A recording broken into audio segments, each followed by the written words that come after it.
Exactly. You say, hi, I'm Angelo. I'm the audio janitor.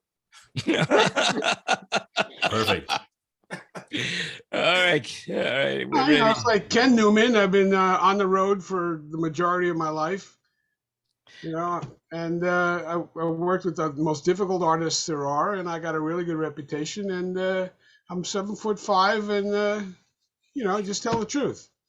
Yeah, a man amongst men. And we're on the air, David. So welcome, world. Welcome those people who are watching us on YouTube and Facebook and anywhere else that we have. Look, and Jan's phone is ringing. Nice. And that's what we've been thinking about. I just want to say everybody's been waiting for their phone to ring. Well, they waited us to go live so that they could ring our phone. Perfect anyway, timing. Welcome to the Mastermind Roundtable. And, we are here to discuss current events, what's going on our marketplaces, and how to survive these tough times so that we're here when everything goes back to normal. The reality is that everybody has an opinion, and we are going to share our opinion. So anything that you hear today, if you want to make sure it's fact, do your own research. All right. That's what I ask from you. Do your own research. If you know what Snopes is, check it out on Snopes, although probably nothing we say will be on Snopes, but what can I say? And so welcome everybody. We've got a whole packed show. I've got so much that I want to get in today because I've been, getting some news. So first of all, I hope everybody's doing well. Just remember, if you want to join the panel, just look at the links in YouTube and in Facebook, or send us an email and we will get you on the panel if that's what you like. So anyway, we got a lot of things, and I want to start off with some really, really, really good news. And that is NASA announced that the Earth is safe from being hit by an asteroid for at least another 100 years. So there you go. So, what a load that is off my mind. Man, I always you and me both, Jan. I always wondered how that happened. How is it possible we're the only planet with life and we haven't been wiped out with asteroids? COVID's working its thing, but asteroids, not so much. Those poor dinosaurs, no longer around. So not today, but this week, they talked about how the moon was formed by this other planet, Theia, have smacked into Earth and broke off, and we got the moon from that. They're saying that pieces of that planet are under the mantle. They found 2 areas that are denser than any other part of the globe, and they think it's part from that collision. So you never know. Could be another one coming. Was that on Mars? No, it was here, Earth. Earth. That's how the Earth's mantle. Saying that's how we got the moon. A piece of this planet broke off and formed the moon with the debris, and part of it got sucked. It was obviously the Earth was really young, and part of it is now under the mantle. And there are these 2 areas under the mantle that are denser than anything else, and they think that's why.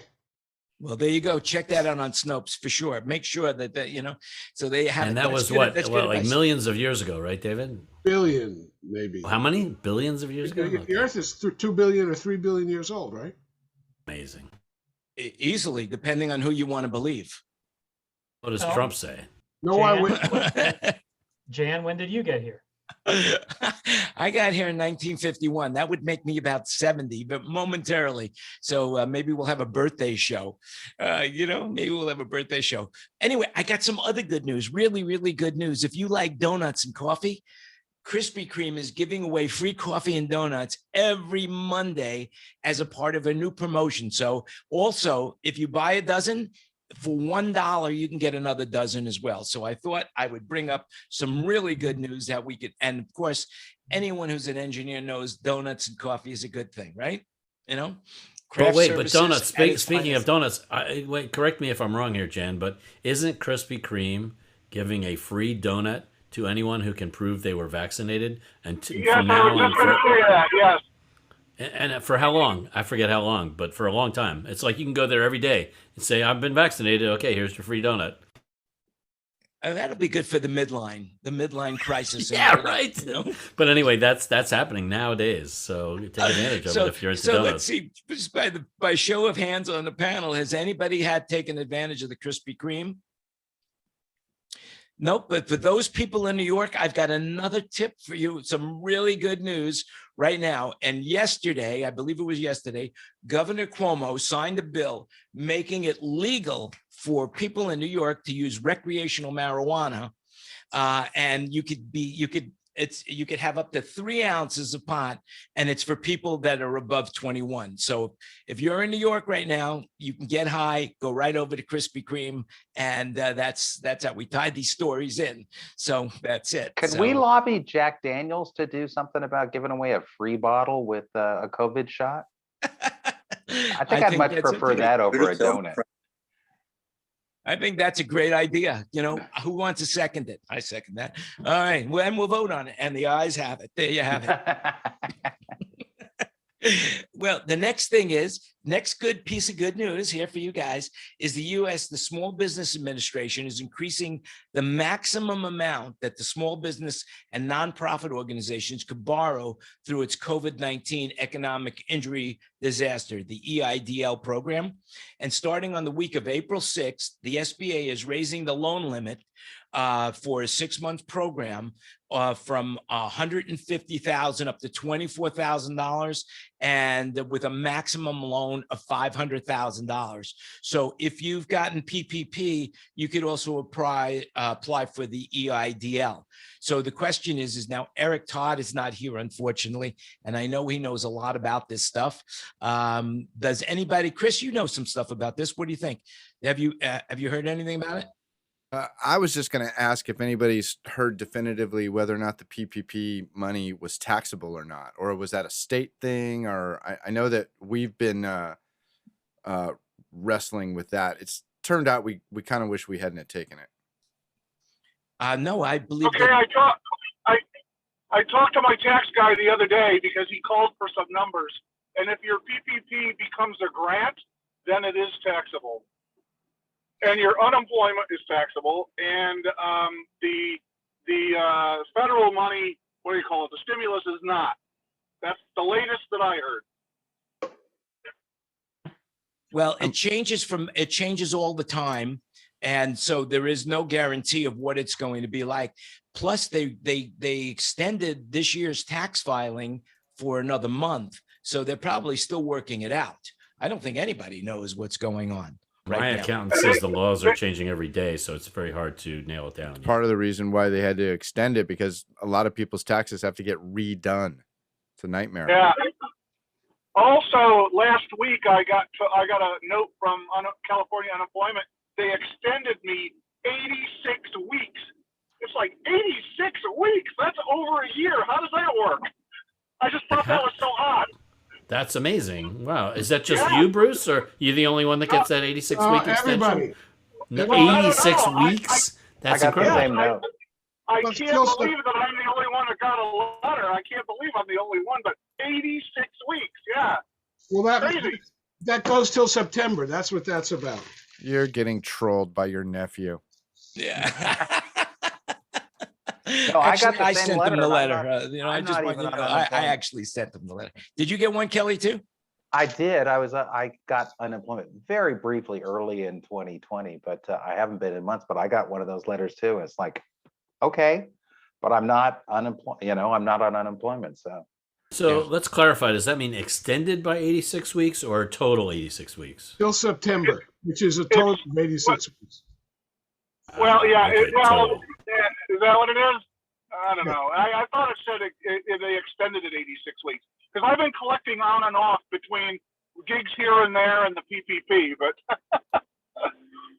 Well, that's good. Jan, you mentioned the EIDL. My brother and I were just having a conversation. He has another business too, and he got 150,000, and they hit him up with the interest. And so we had basically ended up being right under $1,500 worth of interest. And he didn't even spend the money. I mean, he didn't actually need it. He just took it just in case he needed it. And so they basically took him at that. And he's like, well, screw you guys. I'm not going to sit there and pay for it if I'm not using it.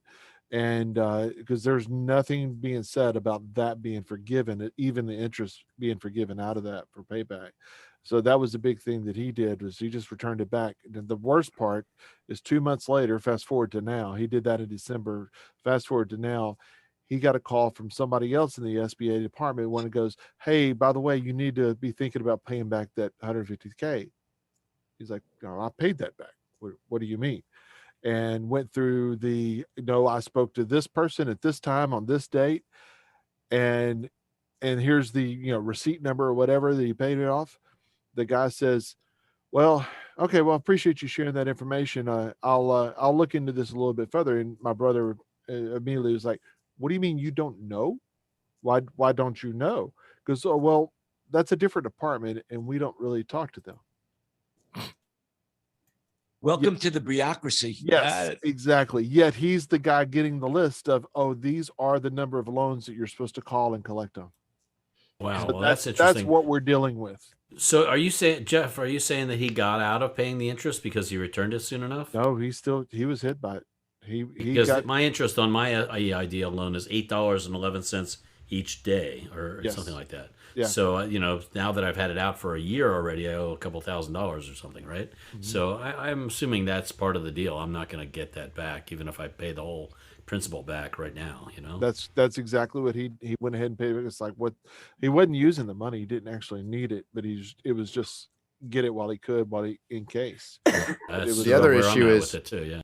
The other issue is we tried to return the PPP when it became evident that we weren't going to need it. And they're like, there's nobody to talk to. We could not get through to anybody at Bank of America to get. Oh, good. If you need somebody to get through a Bank of America, I have plenty of contacts for you right now. That's all I've been doing is talking Yeah, to but Bank they of won't talk America. to you. By You the got way, plenty- you could always call me, Chris. My number is 702-555-5555. Don't Just call threaten it. me with a good time, Jan. I thought it was Call 702 each shit. But by the way, so just to keep on going with the money side of it, okay, so the SVOG is open now to April 8th. And now everybody who is involved in theaters and venues, they're getting this money, but guys like us, we're not getting this money. So Michael Strickland and Eric Todd, they're stressing that everybody writes, anyone possible. This is what Eric wrote me. He can't make it today because he's doing a site survey, so he's actually working. Please stress in writing to everyone that everyone possible, lots and lots and lots of paper, snail mail, emails, lots of FedEx it works to send to all of these people. We can get you, if you're not on Michael Strickland's mailing list, you should put a note in the chat or email me at soundbroker@gmail, and we will make sure that you get put on Michael Strickland's mailing list so that you can get to the update news. I mean, if anybody is lobbying for our industry harder than Michael Strickland, I don't know who it is. And I mean, he's in Washington. He's talking to his congressman. He's talking to his senator. He's really he's the one who sent out all the lists of all the email contacts of every senator, every congressman, and their assistants. So if you want that list, they either email me at soundbroker@gmail, or any way you know how to reach me, or put it in the chat, and Tina will get your address and she will get it to me right away. So that's that. Also, the stimulus payment, if you haven't gotten that, you could go to the IRS site and get my payment. We're going to put the link on that as well. And of course, the American Rescue Act plan right now, which is going on. So there is lots and lots of money floating around. And I hear that, that there are absolutely tons of loans right now that are available, that if you want it, the getting is good. And you just heard about some grants in California. Every state is probably offering grants. So has anybody else gotten a grant? What's going on in Florida, Chris? Did you get a grant? No, I didn't get a grant. We got PPP, and that has been, the first part of that has been forgiven. And the second part of it is a smaller amount. We'll see what happens with that. And, it's my understanding that if you have to pay any interest on any of the money that you've borrowed, then of course that interest is tax deductible because it's part of a business expense. But, we didn't go that route. So we're just hanging here. We're waiting to see what who wins between Miami Heat and our governor here.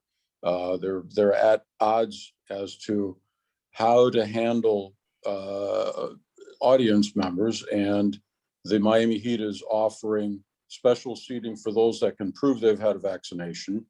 And the governor is making sure that, or is mandating that nobody can look at or demand that they show proof of vaccination to get into any venues or anything like that. So it's you know, it's still up to the businesses to police masks and any other social distancing, and the governor's not backing it up. So it's requiring So that's somebody the to show governor. requiring somebody to show a proof of vaccination is a violation of HIPAA rules. No, yeah, but No. if you're No, going to it's get not. No, if- it's not. No, it's not. absolutely not. California might be different. You read the guys. HIPAA rules California lately? might be different. I recently took a class in the HIPAA rules, and there was nothing in there about sharing, that type of data. That I'm is pretty not sure a I'm pretty violation. sure they didn't have a pandemic involved when they wrote it all. No, but I'm saying it's you read the HIPAA rules and you take the HIPAA class, and there's nothing about that because for one thing, that's you're just sharing yes or no whether you took a particular medicine, basically, right? And that's not a violation of your HIPAA rules. It's not a health treatment or diagnosis record. Okay, you guys are right. Okay, No, I mean, no. Check it out, Chris. You look it up. However, I'd love to see the word terminology that tells that something like that is a violation, because it sure didn't seem like it to me from taking that class. Well, I don't know how the HIPAA rules wrote, but the rhinoceros rules, those are really in effect right now. So be very careful that you don't violate any rhinoceros rules. I will say this, I actually attended a 1-hour presentation by a law firm a month ago about this very subject, and it is not illegal. So HIPAA is strictly about the portability of your records and maintaining privacy by your employer. It's the only thing that HIPAA applies is within employment law. So it would be illegal for me to tell other employees whether another one of my employees was vaccinated or not. That is absolutely against the law, because those are their private health considerations. It is not illegal for me to ask. It is not illegal for me to define what work activities they can participate in or not participate in based on whether or not they're vaccinated. And it is absolutely legal for me to ask my customers whether or not they've been vaccinated or not and make decisions based on that. You got that from where? From where? You Mike? can ask anything you want. Yeah, and I can exclude them if they choose not to answer, or if they say, no, I haven't been vaccinated. It is my right to exclude them, just as it's my right to exclude them if they're wearing a purple shirt, or they're bald, or they're better looking than me, which is pretty much everybody. I got a question for you. What's HIPAA stand for? The Insurance Patient Portability Act, something or other. But Okay, here's the I'm other, just gonna make it clear here. Just one here: Health Insurance Portability and Accountability Act. And- Thought you might like to know that. one last key thing about HIPAA. HIPAA it's very much codified. It's very much law. The one thing they never did with HIPAA, and to this day still haven't, HIPAA has never been assigned to any government agency for enforcement. There is no HIPAA police. There's no HIPAA hotline. There's no one you can call. Essentially, you file a civil lawsuit if you believe you've been the subject of a HIPAA violation. Hence why you went to the law firm, right? That's why you went to that law firm, Dewey, Cheatham, and Howe. There we go. There So- you go. Listen to that. Somebody who listened to Click and Clack on NPR.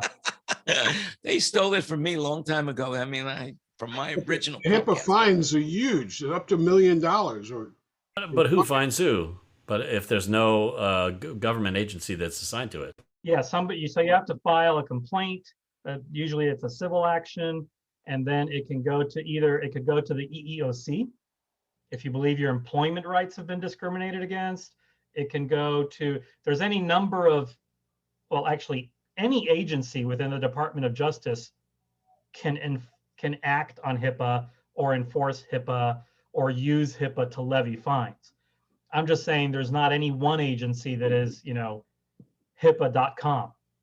Okay, got it. That's an interesting point. And does OSHA have anything to do with that? Generally not, because it's not an occupational safety issue.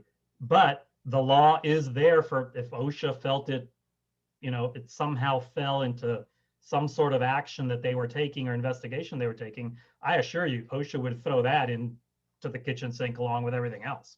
Well, it's funny you should bring up OSHA. Oh, wait, no, I brought that up. Because I just heard that OSHA now is going to be the one that controls the mask mandate.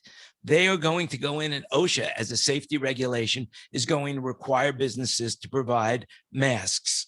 And that is how they're going to enforce that aspect. So speaking of that, does anybody have anything that they want to say about masks? Wear them. As much as possible. Why not? Even the ones that make me look like I'm sanding wood, Jan.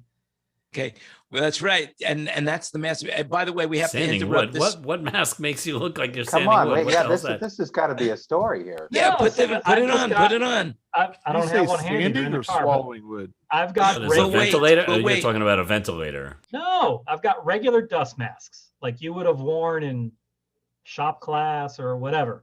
Jan insists on having a new mask every week, and See. they have to be color coordinated with his outfit, Oh my or gosh. be really Well- cool and have some be swag and have some name brand on them, right? So he makes fun of my disposable shop class dust mask while he brags about whatever mask he's wearing that day when we go have lunch. Yes, that's right. And we have to interrupt the show because someone just broke from fishing.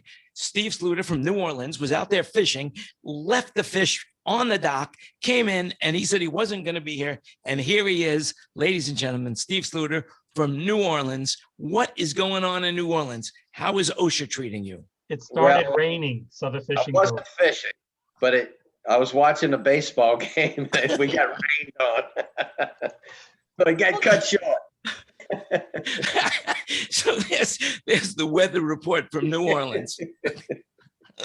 Yeah. Okay, so going back into this. So now we're talking about OSHA, we're talking about things. So now airports in Paris and in Singapore, as well as airlines, including United, JetBlue, are now experimenting with apps that will verify travelers are COVID-free before boarding. And that goes along with the fact that right now countries are beginning to require proof of vaccine to enter. And not only that, France is going back for the third time on a lockdown. And speaking of certificates to enter a country, I'm trying to get to Thailand right now, and they are demanding to see proof of my vaccination before they will issue me a certificate of entry. Now they're changing from visas to certificate of entries, which I thought was really unusual, but that's what's happening. So does anybody have any experience with that whatsoever? Good, we're moving on. All right. The next- Actually, I do. Oh, wait, Jeff, I've got a Jeff cousin with that's one been F. trying to. I've got a cousin that's been trying to get from Paris to here to come. He's originally from here, but he lives in Paris, has for decades, but he can't get out of the country. He's had tickets in hand since I think November. So from November to now, there's just keep pushing him back. And the last he heard was right before this last lockdown again, was that it was going to be April, and now we're back to it again. It's another month at least. Yeah. It's bad over there. I just talked. One of my main clients is actually is based out of the UK, IMG. So we had a conference call this morning, and that was exactly one of the same conversations. He can't get to Ireland. His home is in Ireland, and he hasn't seen his parents in a year. That literally has been a year because he can't get home. Similar travel restrictions just to get to Hawaii right now. My business partner is traveling to Hawaii Saturday, Sunday, and it's interesting. He has to get a test, a negative test, 72 hours before the flight, but So he books his test within that 72-hour window, and then they moved his flight on him. So then he had to reschedule his test because the test was going to be 75 hours out. Yay. And then what happened? He rescheduled, and like I said, he leaves on Saturday, I think. Congratulations to him. So now I have some news. All right. I have some more news. And these are some things that are really going to affect us as a concert going and concert working and concert, whatever you want to have it like that. But AEG and Live Nation just unfurloughed all of their workers. So now they are back in and they are going to start booking concerts. And we have in the chat, you'll see a link to that as well. So here's what I know that's coming up. CinemaCon in Las Vegas, they just announced their dates, the 23rd to the 26th of August at Caesar's Palace. Virginia, their indoor entertainment venues will now be able to operate at 30% capacity with up to 500 people, and outdoor venues can operate at 30% capacity with no limit on the actual number of people. The Hard Rock in Atlantic City just booked 4 comedy shows up to 50% capacity. Okay, the Firefly Music Festival in Dover, Delaware, which has taken place in June since its launch in 2012, announced Monday that it's scheduling now for September 23rd to 26th. Louder Than Life Festival in Louisville, Kentucky, they just made an announcement that their tickets are going on sale. Hard Summer is the latest festival to announce its 2021 lineup. Now it's normally it's July 31st to August 1st, and it's in San Bernardino. Do you guys know anything about that? Anybody knows about any of those events that I mentioned, or should I keep going? Or perhaps you could start with my event, which is actually May 13th. Well, let's start about, who is my event? Let's hear about it. So my trade shows a go, Cavalo.tech. If you guys want to check it out, May 13th at the Orleans. We moved to a different venue so that even if we're still at 50% capacity in middle of May, we can still have 1,000 people in the room because the room will hold 2,000. Plus we have breakout rooms and we have panel discussions. So I could have more than 1,000 because I could have 1,000 in the main room and plus more people in the demo room, more people in the discussion panels. So we're looking forward to it. Got a couple of exhibitors already sent in their paperwork. I am, knock on wood, about 12 hours away from securing the title, the primary show sponsor. So we'll have exhibit booths, we'll have demo spaces, panel discussions. So we'd love to have you guys. Attendance is free. And what's the subject? What's the what is the subject, Michael? What is it? What is this convention all about? It is a pro audio, video, and lighting trade show. Good old-fashioned booths and demo rooms and panel discussions and overpriced hot dogs. And I don't know about the overpriced hot dogs. The hotel is going to set up a concession stand, but I don't know what'll be on it. Michael, if they mention my name, will you throw in a set of free Ginzu knives? It depends how they mention your name. If they mention it lovingly, begrudgingly, or with great anger. If it's with anger, I'm not putting a knife in their hand. I can only say ShamWow. Let's get some ShamWows, giving them away as well. They're great giveaways at conventions. That's what I could say. So anyway, I was wondering what the swag should be. Somehow, now you know. Wow, never came to mind. I think you should give away little rabbits. You know what I mean? The vibrating rabbits, they work wonderful. I have to tell you. So there you go. And hey, everybody. Mike, this is the first I've heard of your show. Do you have an email address or something that we can request information on? Mm-hmm. Yeah, absolutely. Just email me, mike@cavalo.tech. Why don't you put the link in the chat, and because there are people on YouTube and Facebook that would love to know how to reach you. Do the YouTube and Facebook people see the chat? We put the links in every once in a while whenever Tina gets in the mood.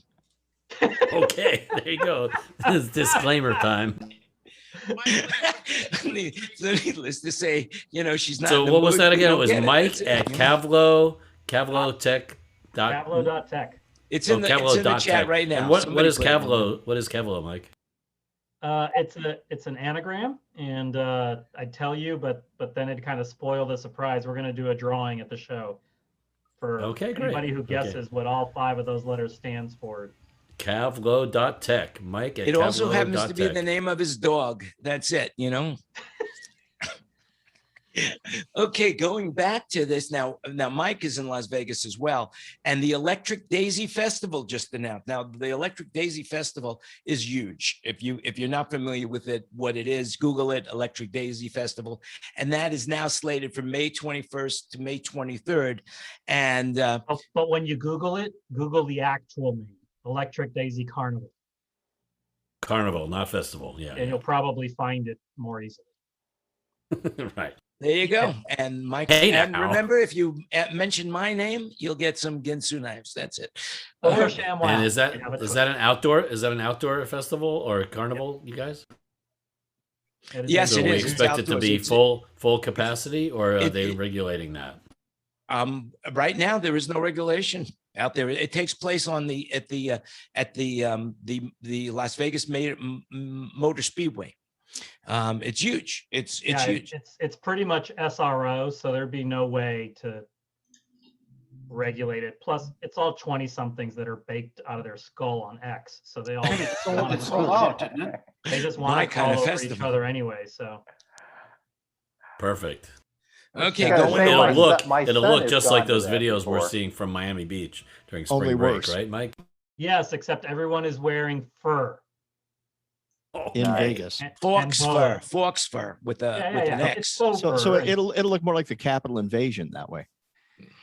Kind of, sort of, yes. If Yeah, you what took- could go wrong? What could go wrong? If you took the Comrade, you two come with me to non-shamans the Casbah, eh? and the Okay. people from South Beach and put them together, it would kind of look like that. So for those of you living in California, Universal Studios is going to reopen on April 16th, and it's only limited to California residents. And if you're living in Barcelona, if anybody here is from Barcelona, 5,000 attended a rock concert in Barcelona after a COVID-19 screen. It was called the Cruyell Festival. That's Curilla,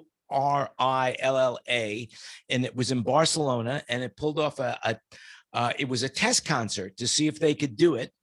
And it seems like they had over 5,000 people, and they were all tested beforehand. And even though they had to wear masks, it went off really without a hitch. Also, Netherlands is hosting a lockdown live event to test safe gatherings as well. An experiment is taking place in the Netherlands that could help the US concert industry plan for a return to live concerts. That link we put in. The Scary Pool Party, in case you're not a big fan of those and you don't know who they are, you must Google that as well, because I have no idea who they are. Returns to the road with acoustic 2021 2-week run of dates in Arizona, Texas, Georgia, Alabama, Nashville, Colorado, and that's from June 4th to June 20th. And Michael Gudinski, I don't know if you know who he was. He was a big promoter in Australia, and they did a tribute where Bruce Springsteen, Ed Sheeran, Sting were among dozens of the music events, but they had 15,000 people show up it looks like they had 15,000. Oh no, it was a 15,000 seat arena, and they had 7,200 people show up. So 15, so that's about half, you know? And so that is what was going on, what I read about since we met last. So now let's open it up to the room, and let's go around the room and see what's new and what's exciting from, the people on the panel. So why don't we start with Greg?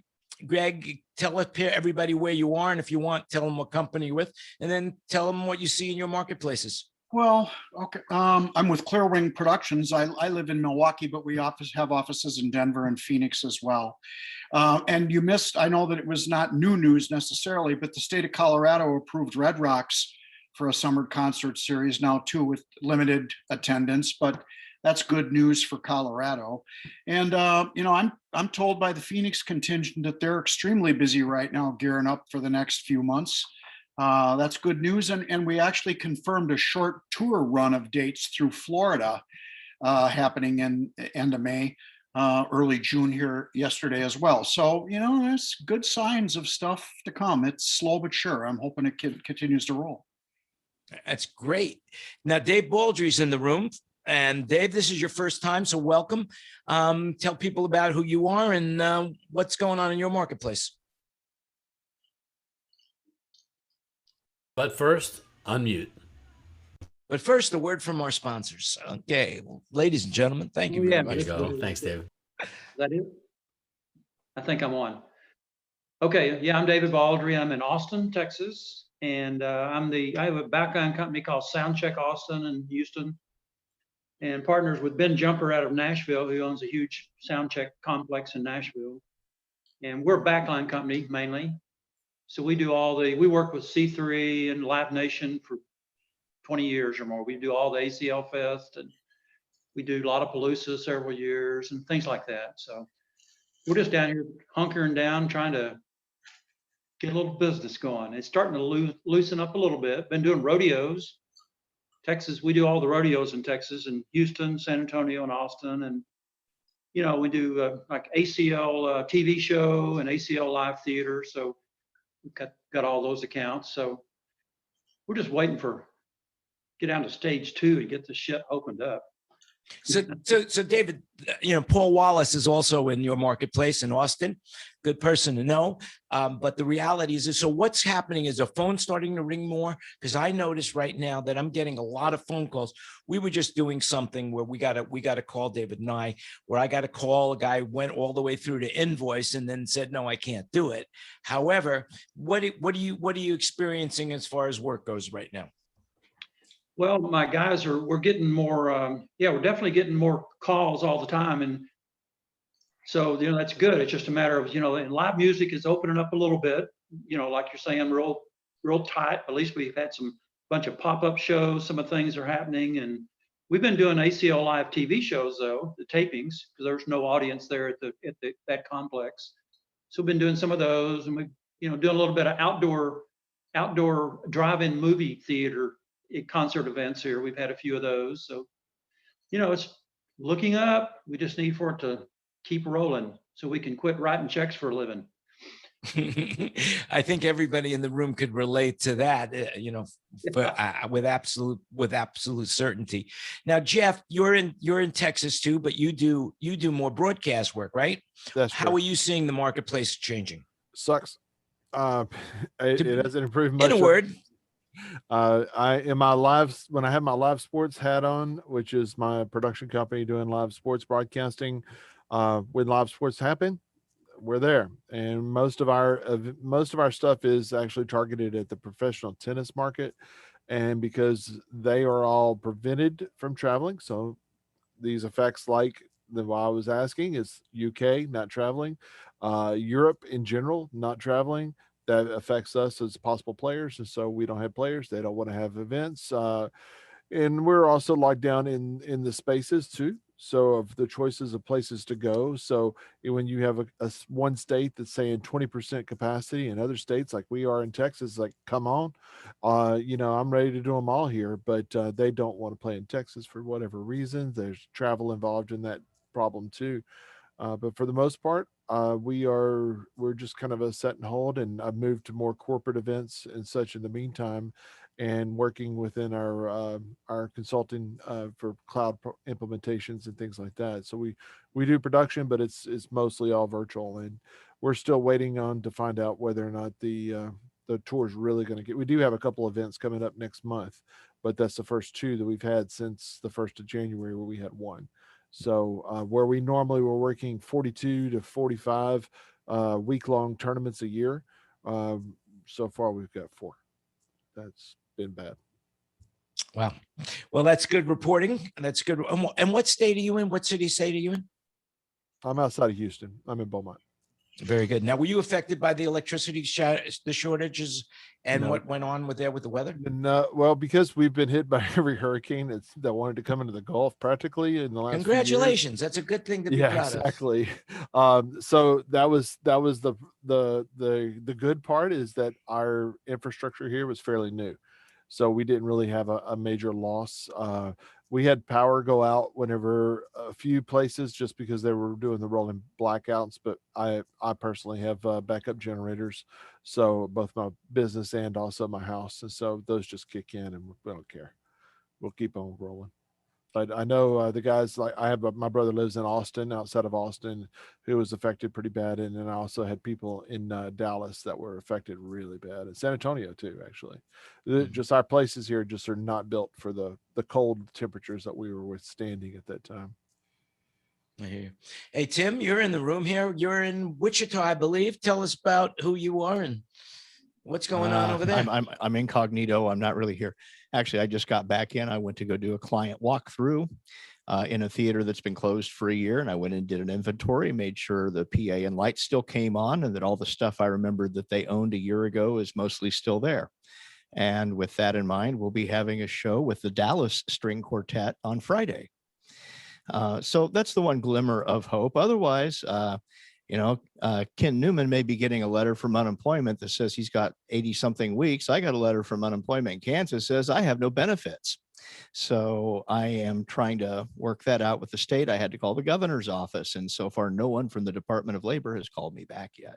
But I'm in the same boat as Jeff. The stuff that drives my shop isn't coming back. In fact, one of the things I found out from my client about an hour and a half ago was that they had 2 acts that they are trying to book in their theater. And one of them called back and said, we can't do it because we came out of quarantine, flew and did our first show in Nashville, and 4 of our 8 people got COVID in Nashville. So, yeah. I question that some locales are opening too early. And my concern about that is that it only takes a couple of big markets to close that will bring a tour to a screeching halt. And that's my concern now. And another artist I will not name had shows set up in July, August, and September, and they have canceled everything till 2022. So there are people out there, including artists and artist management, who believe that we're going to get bit really hard on the next wave. I hope they're wrong. We all hope you're wrong, but I think you just made me realize that I need sound effects for this show. Yeah. So you need Tim, some you don't rattling chains and doom and gloom sounds. That's me. Tim, you don't do corporate events. It's strictly music. We do corporate events, but most of the corporate stuff I'm doing will not come back this year. Interesting, because I spoke to one well-informed individual in the sound business, and he was under the impression that corporate events would be the first thing to come back prior to music events really coming back.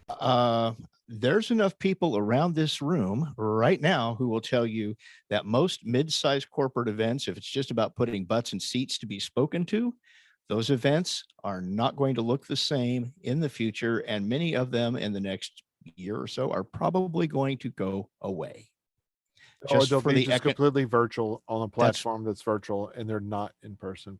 That's exactly it. That's exactly where I'm going, because just the sheer money of it, flying people to sit in a ballroom, feed them a banquet meal or 2 or 3, and then fly them back home, lose their productivity while they're gone.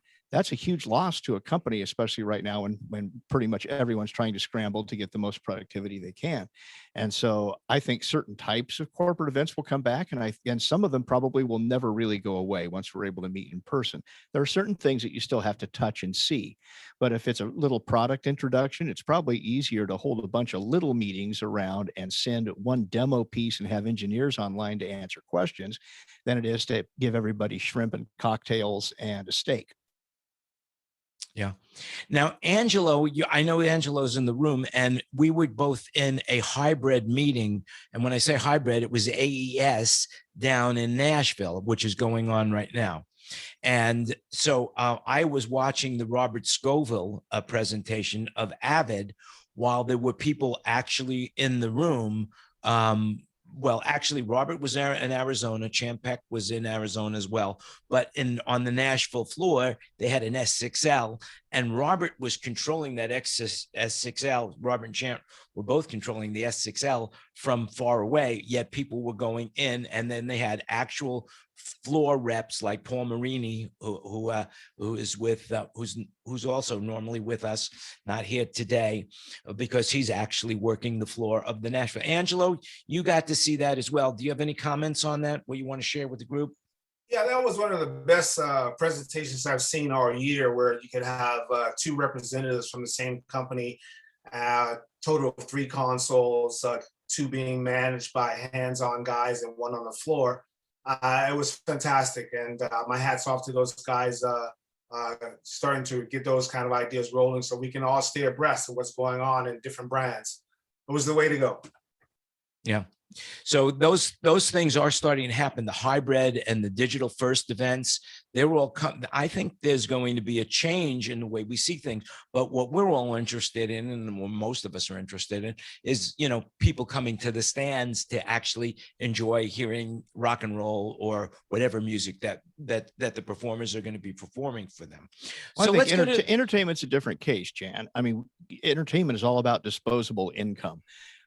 Business meetings in corporate is all about spending someone else's money, you know, and it's usually not a particularly enjoyable time except for what happens after the sessions. Entertainment's a completely different animal, and putting audiences together for entertainment, I don't think that's going to ever change. Certainly the business model will be the last one to go.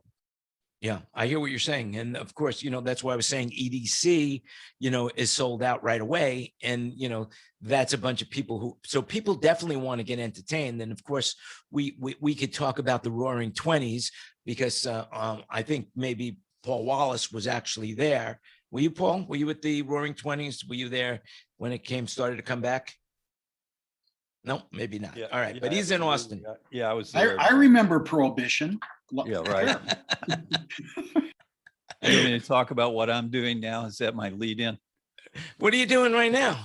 How you Well, feeling, Paul? A lot of construction, remodeling trailers and tiny homes and RVs, building water systems and septic systems. I've got some land outside of Austin that I'm developing. And by the way, it's great that so many Texans are in here. Good to see who was just talking. David Baldry and Jeff. Yeah, David Baldry. Man, good to meet you, David Baldry. We'll have to hook up sometime. I mentioned you when I spoke with him on the phone earlier. I mentioned that you had been spending time with South by Southwest people, and he does a lot of work at South by Southwest. So you guys should hook up. Yeah, I've been around tech in Austin for a long time. I was the primary developer of the PC and networking infrastructure at Semitech. I was at Tivoli, IBM, BPI Systems. Go way back in tech. Not quite to 1920 though, Jan. Come on, give me a break. Oh, was that when the Roaring 20s were? I thought they were just in the 20s. Who knew something like that could happen? Anyway, let's go to the Rain Man there in New Orleans. What's happening in the market? I could see you must be really busy if you have a chance to go to ball games, eh? Yeah, so busy right now, you know. Actually, I'm going to look at a little jazz club that they're looking to open up in one of the hotels I'm going to look at tomorrow. So yeah, it's something. Yeah. Today was a service call in the church. We had a possibility of a meeting in Dallas next week. It was for 2,000 people for a convention, but the budget wasn't there for us, so we didn't get it. I'm sorry to hear that, man. That's really a shame. You know? Yeah, other than that, it's you know, we're starting to pick up a few meetings. You know, things are starting to roll around. Dance reviews, stuff like that are starting to come in. So yeah, we're finally getting something on the books. Steve, were you back at Super Bowl again this year too? Well, my son Jeff does it. Yeah, Okay. yeah, Jeff was there. Mm-hmm. Cool. Very, very cool. Now I'm going to take a chance here. There's somebody lurking in the background that doesn't have their camera on. Richard Bevins, are you available to come on to talk to us? I am. I'll even turn my video on just for you, Jan. All right, everybody. Woohoo! Sorry for the letdown. There it is. No, there's no letdown there, babe. As a matter of fact, I wanted to ask you a question that has nothing to do with anything, but what's going on? How are you perceiving things right now? Tell people a little bit about who you are. Yeah, I'm with a company called World Stage. we dip our toes in a lot of various segments in this business, with the exception of touring. We don't really do much touring, if any.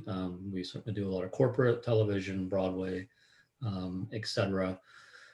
To Tim's comments earlier, I mean, we are seeing some of the live meetings wanting to come back. I'm a firm believer they will come back. They'll be different, as would be expected.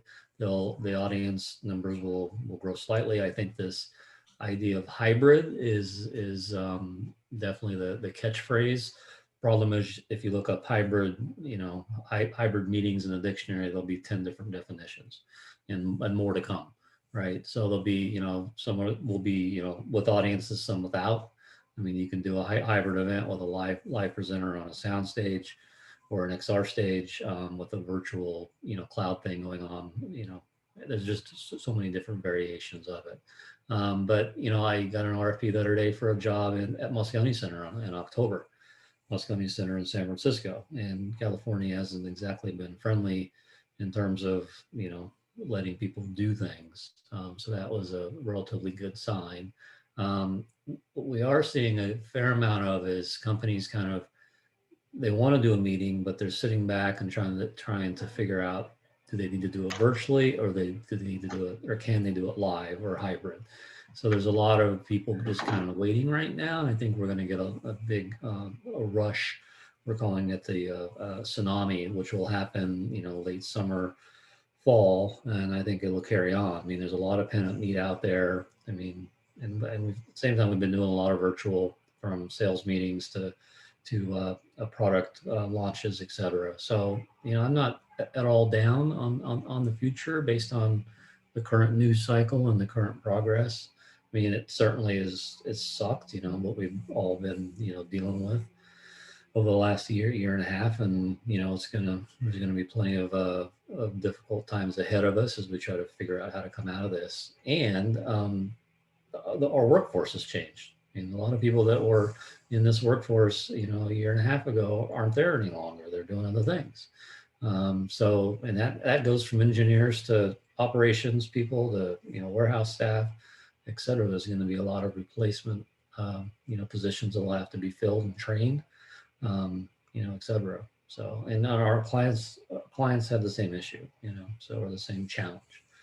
So, anyway, I don't at all look at it as gloom and doom. I look at it as being, challenges that we have to overcome, and we will, and, eventually things will get back to the new normal. And at some point, it's going to be way more robust than it was before COVID happened.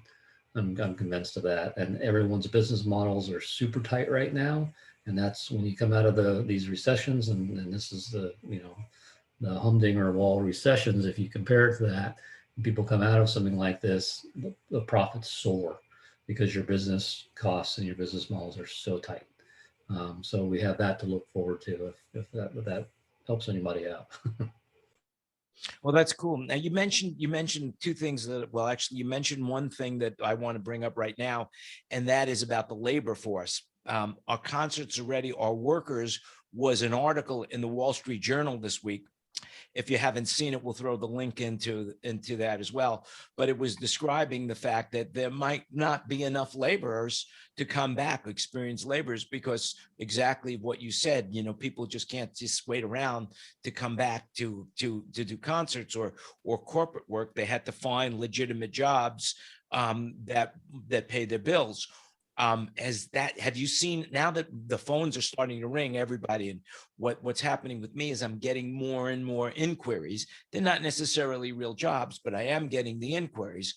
I guess everybody's finding that same thing, and I would love to go around the room and open it up to anybody. We'll start with Richard about labor. What are you seeing about labor? Are you starting to call people and saying, hey, are you on hold? What's going on? And the other thing I'll throw in already, Ralph Mastrangelo is also in the room, and somebody mentioned that he was on a job with Ralph. And I can't remember who it was. So Ralph, if you're lurking around and you want to come in and say something, please do. But Richard, tell us about what you're thinking about with labor. Are you been starting to reach out to people? Yeah, I mean, on the labor side right now, we're okay. If you were to double our business tomorrow, that would be a bit of a scramble or a bit of a challenge. And on the labor side, I mean, this business for the most part pays pretty well. And it also allows, an unskilled person to get on the job training and make pretty good money pretty fast. And I've seen that, time and time again. Now, the highly skilled people in our business, that would be like a spider operator or video director or A1, or not leaving anybody out, but you know who I'm talking about. Those definitely take a lot of time to gain that experience. But if you want to be a stagehand, you can go do 10 load-ins at your local arena, and if you're worth your weight in gold, you're viable, and you're making $25 an hour or whatever the rate might be, and that's good money. It's a lot better than McDonald's or Taco Bell.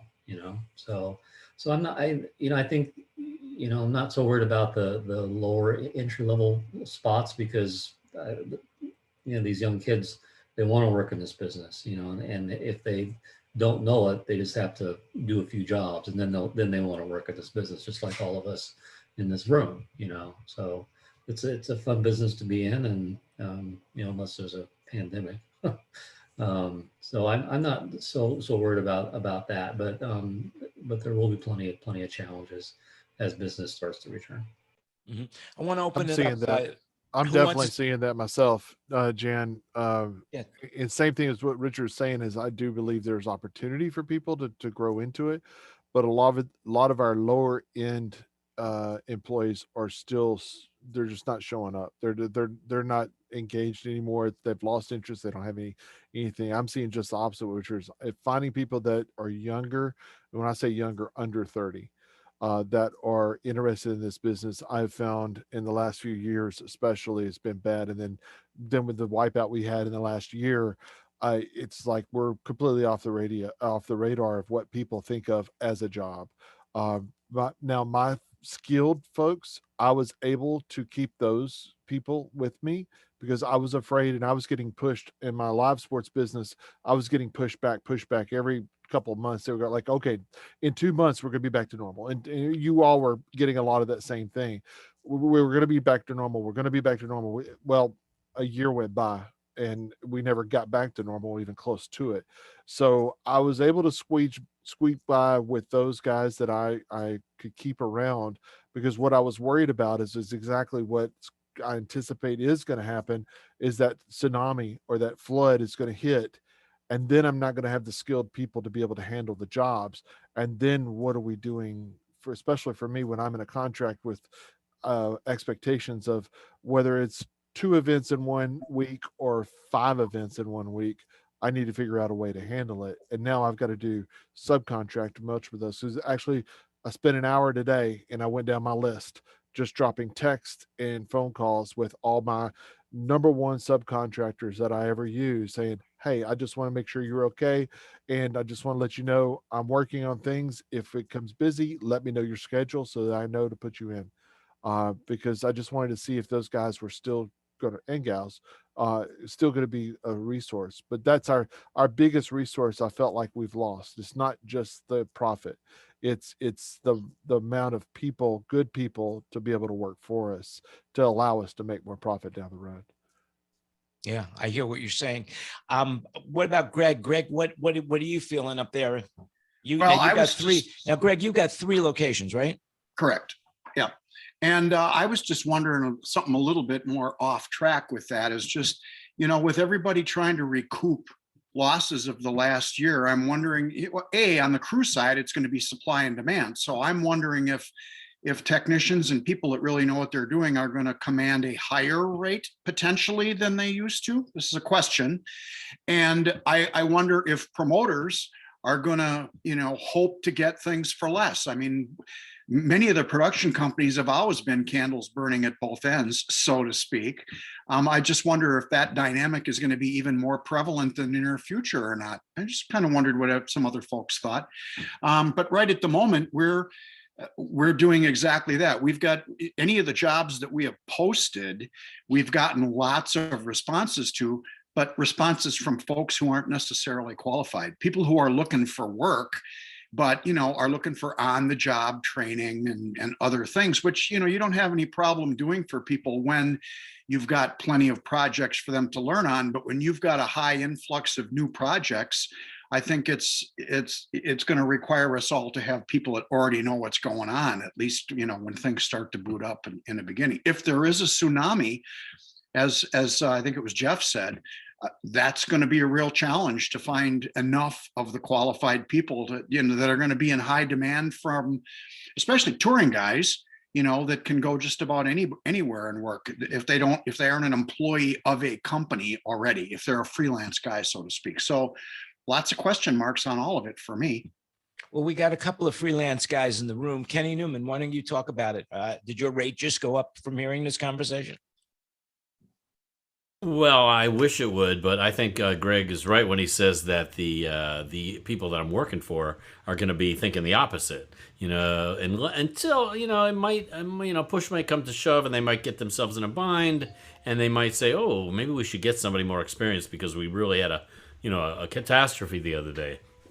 But until that catastrophe happens, I think the general tendency is going to be to offer less because they know that we're anxious to work and we're anxious to have some money coming in. Be careful what you say. Richard Bevan's in the room. He's listening. Yeah, in. But he knows that's the tendency. That's the tendency is you've got to appeal to people that you want for those positions, but you also have to appeal to your clients and make sure that your clients are taken care of. And so the middle ground is to pay them a little less, I think, because of the fact that you could pay them a lot less and they'll still do the job. And then the client wants it for less because they're hurting for money, Well, so, and we've already gotten some solicitations from clients with the PS, sharpen your pencil. We're all trying to just get back in the saddle here. So, just saying. It's a double-edged sword, so to speak, or it's a push and a pull that is nobody's going to win. Bruce Fallis, I have $10 for my next job. Are you up? Am I going to hire you for $10 or what's going on? What are you doing? How about Did you 15? just raise your rate as well? Do I hear 15? Okay, so my situation, I'm in LA, with Kenny for the most part. I have a gig next week and I'm doing it for a little bit less than what my normal rate is because it was a fairly regular client, and we're doing 20 people in our audience, and we're linking to 4 other cities. And it's in Newport Beach. I'll be there. I won't be with you next week because I'll be out doing that gig. But it was a make a deal situation. It's like, we want you there, but we really don't have a big budget. But so it's like, and that sort of thing could have happened pre-COVID as well, right, Bruce? I mean, but would you have cut your? The question is, would you have cut your rate pre-COVID? You know what? It depends on the time of year, and it depends on if these people take care of me. My general rule is you take care of me, I take care of you. My other part of the general rule is if you don't take care of me, I fuck you back.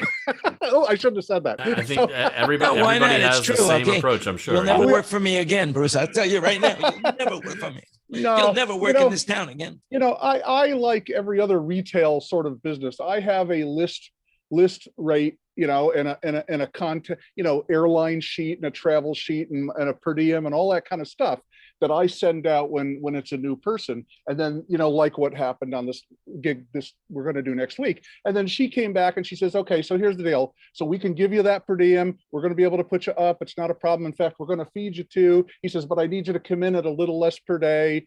And so we made a deal, and it's somebody I've worked for before, not a lot, but before, and they've always been good. They got great gear, so I'm not going to have a problem. And I was like, yeah, whatever you need, let's do it, And then the week after next, I'll be in Phoenix for 4 days at a studio in Phoenix. And that was sort of a give and take too, because their gear was pretty shitty. So we're actually bringing a console and some other stuff. But I'm finding that people want to get back into it again, but they may not at this moment in time have all the money that they used to have, because they being the clients, you mean? Yeah, because they're testing the waters. They're testing the waters, and so it's, I thought we've had this conversation before about the rates and people charging more, and I personally, it's not, and you'll agree, Kenny, it's not just a job for me. It's relationships and a lifestyle. And as long as you're treating me fairly, let's have a conversation, because it's all about the thing that I do best is go out on shows and hang out with my friends that I trust and love and do gigs, and that's what I want to be doing. Money comes along Bruce, with it, Can I change the subject slightly for a second and Of ask you course. about the California labor laws? You're doing that gig in Newport Beach next week, and it's a relatively new client for you, and you have a corporation, right?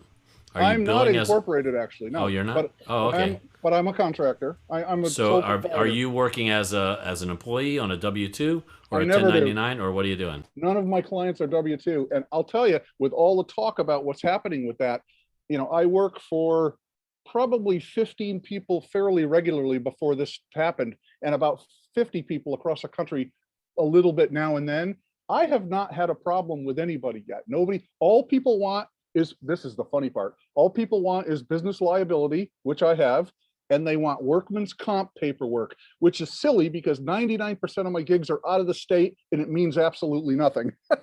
Even if they're in state, it means nothing also, right? Well, Because if because you you're own a the company of company, one. If you can't you collect, can't get right. workers' comp anyway. All it is So paperwork. So I pay Right. for a piece of paper that says that I can, it's silly. that you but have it- workers' comp. So you Yes, you I prove do. that you have workers' comp and liability insurance, and they're fine paying you as a what? Yes, as a contractor. And I usually have to send And they them. 1099 you? Yep, they 1099. Well, I probably, half the people send me 1099s and the other half don't. And I Now just, is that company that you're working for, is that a California-based company? wait a minute, you digitized there for a minute. Is Okay, the sorry. company I- So the company that you're working for next week, just as an Yeah. example, are they Phoenix. based in California or where are No, they based? Phoenix. Ah, see, that's the thing.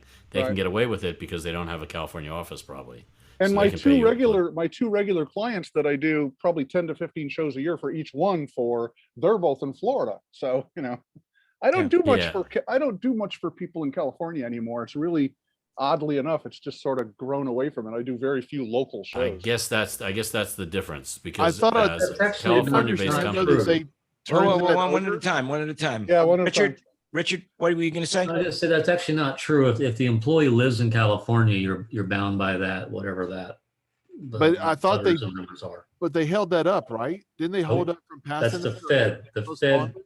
The federal version is held up. The one in California absolutely passed. That's what the whole Uber Lyft thing was all about.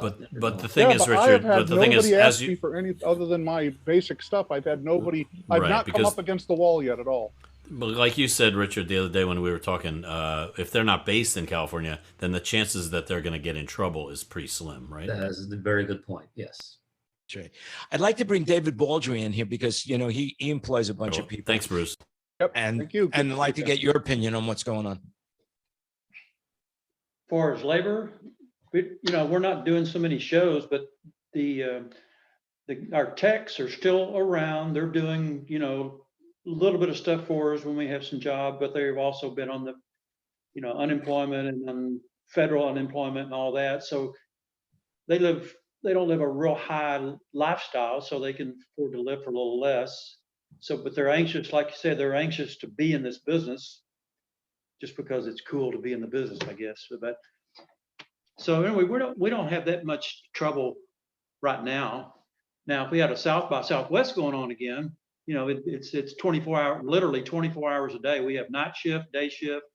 We have 40 trucks going on, just stuff going everywhere. But we're not fortunate enough to have that this year. So. Well, let me ask you this. Let me put it in another way. How many of your regular employees that you used to use right now are working for Home Depot, Lowe's, FedEx, or whatever, Amazon? How many of those people are working that you know personally? And do you think they will come back?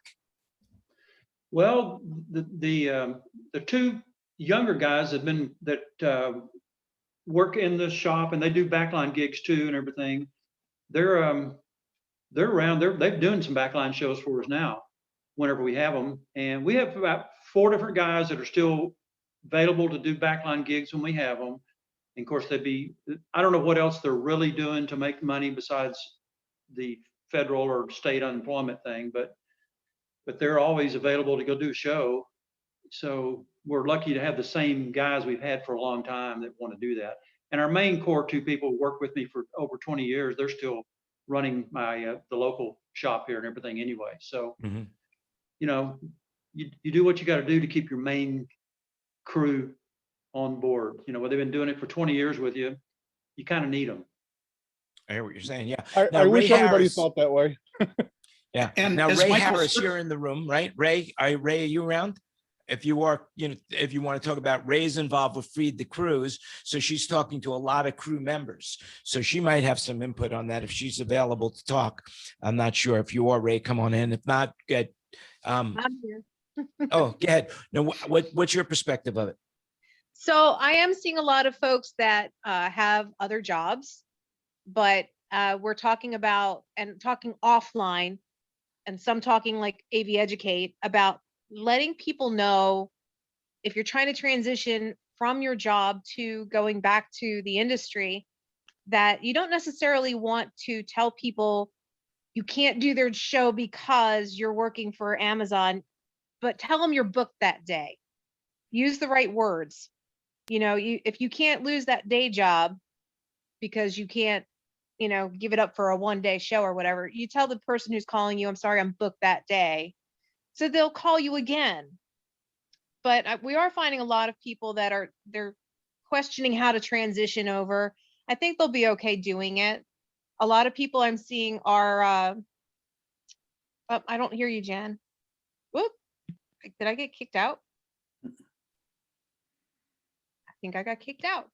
No, you're still there. You're still there. We heard you. I think Jan's pulling your leg, that or the battery died. Jan, for what it's worth, we don't have your audio, Jan. Oh, okay. Oh, that's what it is. Okay, so I saw him talking, but wasn't hearing him. But basically, people are struggling with, how am I going to transition back when things do open up? And there are quite a few people that are like someone else said, they're on unemployment and they're ready to jump when things open up. So I think we'll have a strong enough crew to get kickstarted, but it's going to be that longevity and getting people back into the role of being able to continue to make money. Well, and if I can interject, Strickland points this out in the Wall Street Journal article, that a big factor for a lot of people is going to be, benefits. Now, employees of a company like mine, we have health insurance, we have a 401k, we have paid time off. But for a lot of the freelancers that have to fend for some of those things themselves, I think it's going to be a bigger challenge to leave some other kind of job that provides that stuff other than just the hourly rate. It sure is. And that's something that we were talking about as well. It means that more people have to jump into owning their LLC, charging rates that can get them the insurances that they need. So it is going to be different when we come back. Well, and a legitimate LLC also makes them a viable legal subcontractor, rather than, most of the freelancers that we've utilized over the last few years, we've had to make them employees. They still get to manage their own time and pick and choose when they work, but they get a Clearwing paycheck because that's the only way we can hire them in some of the states we're involved in. Yeah, and I saw somebody threw something in the chat. They have a very good point, which is that you're also going to have people that agree to do a show and then don't show up for one reason or another. That is going to happen. And I think that we're going to want to rely more on crewing companies so that you have a point person who can fill those shoes when people don't show up. And a lot of crewing companies are going to want to overbook your show to make sure that you have enough people on the day of your event. Those are interesting points. Very, very interesting points. Now we have Josh in the room, and Josh is a freelancer, I believe. And we also have Ralph, and Ralph is a freelancer as well. I don't know who are the other freelancers, but Josh, why don't you say, I mean, are you going to, if somebody offers you a job, are you going to go out for less? Yeah, I mean, if I have to go out for less, I will. I mean, I'm not going to go out and do it for free, but I mean, I've gotten a few people call me to do some stuff for, a little less than what I normally would, do it for. But I mean, it's work. I mean, I'm working a full-time job at a restaurant, and they're trying to make me take over the restaurant as a store manager, which means I'm there 24/7, and I don't want that. I'm like, that's not my passion life. I took it because, COVID hit and I had nothing else to do. I want to get back out and do live events, live concerts, whatever it is, to get out in the community and do stuff. Well, I think you're the guy, you are the exact person that we're all talking about right now as a Yep. generalization, you know? So, I mean, here's a guy, you know, he's new to the industry. He's working hard. He knows he's got some tech expertise right now. And now he had to go get a job working at a restaurant. And now he's got benefits. I don't know what benefits he has, but he definitely knows that he's got a job and they're thinking about putting him on full time. So what's going to take to get you to do a live concert if it interferes with your work schedule over at the restaurant? Well, you know, the nice thing is about my work schedule is they just call me like, I think 2 days ago, because I put in for a lot of time off this summer because I'm doing a couple family trips, which one of them just got canceled. And they're like, well, what can we do to get you to cancel those and stay with us full time? And I'm like, I can't give it up. You know, I have a couple of small events I'm doing. I said, I can't give up those events because those are making more money doing that than I would here. You know, so I mean, and the benefits right now, my health insurance really isn't the best that they offer me. I have a 401k from there, which isn't much, you know, because I just took it about a year ago, so there's not much in there. But I mean, if someone came at me and said, hey, we'll hire you on full time to do this, or you know, hey, we have work for you this summer, you know, we can hire you and pay, you know, this amount, but it won't be as much as, you know, we normally pay, but we can hire you. I take it, you know, just because I want to get out there. And there you go. So that's you know, that's a perspective that I think is real. I think that the glamour of working and pulling cables as an A3, you know, there's nothing like that. I mean, I gotta tell you, you know. And not only that is, I mean, I work second shifts. I work with a lot of high school kids, and then, you know, I've been showing them videos and pictures of events I've done, and they're like, oh my God, you know, can we do this? I said, once you turn 18, I said, if I get an event and I need extra hands, I can find out who's in charge. I said, we can hire you. I said, these kids want to get out. You know, they don't want to be stuck working in fast food restaurants their whole lives. You know, they want to get out and do other stuff. So, I mean, I think coming up, I think we'll have some kids in schools that in their tech classes and their theater class are going to want to get out there and say, hey, you know, this is fun. Let's do this. Well, let's face it, there's nothing more gratifying than wiping cheese whiz off a snake as you wrap it up. If you can identify what's on it, you're doing well. or the smell of a festival grounds after the festival is over and all the people are leaving. Yeah. You know, we've got speakers and all that stuff. We've got two manufacturers, you know, one rep and one manufacturer in the room, and maybe, you know, we could hear from their perspective right now what the needs are and what the gear aspect of is, what they're feeling right now, coming back. As I see the used gear starting to dry up right now because people are starting to hold on to their stuff in hopes that they're going to come back. What are the manufacturers? I mean, Tom and David. I mean, Don. Don. You have a bunch of lines as well. Tom, you have Soundcraft. What are you guys seeing from that standpoint of view right now? Are you seeing a demand on your service? Are you getting a lot of calls and people wanting to get price quotes but haven't bought yet, or what are you seeing? Yeah, that's exactly what I'm seeing. I'm the phone's definitely ringing more. There's more excitement from people, quoting every day, much more than just even a month ago.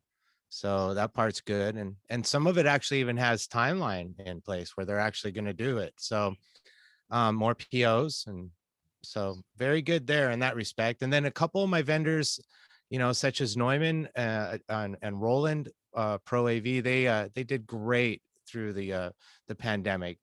Neumann set records, and they're still 100 days out on microphones.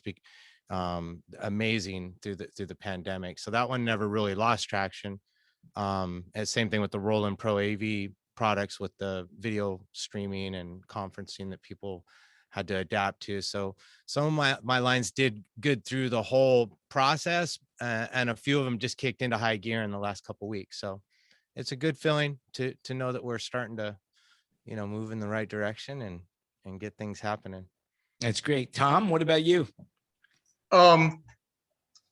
Pretty much the same goes as I've said in some of the other calls. You know, retail, particularly things like small studio monitors, inexpensive microphones, USB interfaces, small consoles with USB just went nuts during the pandemic. Slowed up a bit. Probably towards December and into the early part of this year. And then this month was almost, for us speaking Soundcraft and Harman Pro Audio in general, was almost like a normal month. It was weird. I mean, it was good weird, but strong demand, again, predominantly driven by MI, large retail online accounts, but there's a lot of install stuff going on. There's a lot of quotes going out for install work. You know, we sold a handful of VIs consoles this month, which, for us, these days it's sort of a semi-average month, I would say, maybe a little bit light, but nothing too bad. So I'm not sure if it's going to continue. I mean, that's a big if. I have a feeling we'll start seeing a little bit of peak and valley sort of things going on. So it's this month was great, and in general, thankfully for musicians and home recordists and recordists, true recording pros, that part of the business helped because it was so crazy, helped bolster install, touring, that sort of stuff. Well, that's good. All right, so let's open it up. Does anybody have anything else that they want to say right now about anything that we've covered today? Anything at all whatsoever? Anybody? Just right now would be the time to just, chime in. Just jump in. I'm going to do it. So going back to the younger generation, getting them back to work, the young man that was just speaking, I'm sorry, I'm not good with names. But one of the things that we are doing with Feed the Crew is we have a side project going. It's called Project 20s. And we're focusing on that younger generation because they do have different struggles, and it's going to be different for them to come back, and it's different for them for what they've been going through. Younger ones that may have gone out on their own, had to go back to parents or go live with somebody, or they have just different struggles altogether. So getting them back, one of the big things that they're talking about as well is to look for a full-time job somewhere that might be in the industry, but it might be their transition over to getting them back into what they love doing. Sort of like starting over again. It's like starting over again. Absolutely. Absolutely. Yeah, that's I think that's on the right path, and it just seems, like right now I wanted to also bring up something here that I read about, and it's called Behind the Scenes Charity. I don't know if anybody is aware of what that is. Does anybody here in the room know what it is? All right, let me tell you. Behind the Scenes Charity, providing financial assistance for those who are serious, ill, or injured. So Behind the Scene launched a mental health virtual first aid training for industry workers to help the industry members have confidence about how to assist people that need mental support. They also put together, they have a program together for, if you get sick and you're in the hospital and you can't afford things, they will support you and give you financial aid to make it through the tough times that you would be going through had you had suicide or mental health issues or even being in the hospital for COVID. So that's a really good thing that's available, and we'll put that link in the chat for everybody as well. So there's a lot of people out there that want to help other people, and as we look at it right now, we could see like Eric Todd is in New York on a survey with a client. Ken Porter is working at AES. Tom Source and a lot of the guys that would normally come, they're out there working. So we're seeing more and more people working. Kenny Newman had a job this week. We already heard a few people are not going to be here next week because of work. So things are picking up, and it reminds me of the joke of the week. And so the joke, and because I feel this way about it, I'm really happy that these guys are working. But the story goes like this. So these three guys, they're trapped on a desert island, and they've been there for 10 years. And one day, one of them's on the island, and he finds a genie lamp, and he rubs it, and the genie comes out, and the genie says, "Hey, thanks for letting me out. I'll tell you what, I will grant each one of you one wish, whatever it is you want." So the first guy's from New York, and he says, "Well, I'm from New York. I'll tell you what, I want $1 million and to be back in New York City." Puff, he disappears. The second guy, he says, I live in France, and I haven't been to France in so long. I want to go back. I wish for $10 million, 10 million francs, and to be back in Paris. Puff, he disappears. And now the third guy is thinking and thinking and thinking. And the genie says, well, and the guy says, man, it sure is lonely here without those guys. I wish they were back. But and that, my friends, is how I feel. I mean, I wish you all work, but I also want you to come back. And I want you to tell your friends.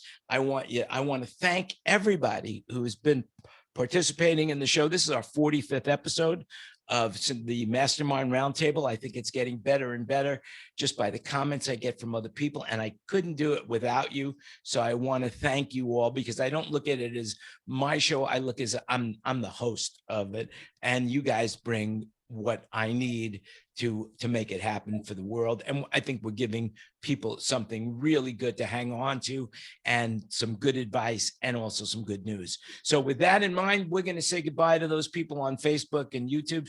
As I always say, if you like it, give it a thumbs up. If you didn't like it, still give it a thumbs up. And remember, you could join the group anytime you want just by clicking on the links or sending me an email, and we will get you on the panel. So thanks very much. We're going to stay in the room. Just remember, the pre-show and the after show is worth the price of admission. So remember, you make it happen, and we'll see you again next week. And so to the YouTube people, adios, YouTube people, and Facebook, bye. Yeah, well, And we are off the air. no, we're still